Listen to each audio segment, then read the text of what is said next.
If you are stuck in the Play Store on pending and you cannot download any apps on Redmi Note 15 Pro or 15 Pro Plus, then what you can do is, first of all, we're gonna go to background apps and we want to turn it off. We want to disable it.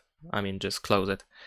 And besides that, we're gonna go to the control center and you want to deactivate mobile data and Wi-Fi so that you don't have access to the internet. Next, we're gonna go to settings. Then over here, scroll down and open additional settings. And we're gonna go to the date and time, and you want to make sure that the time and time zone is set to automatic. So if you disabled the automatic time and time zone and you changed the date or time, for example, then this might be the reason why you have pending in the Play Store. And after that, once you set it back to automatic, you can turn Wi-Fi and mobile data back on.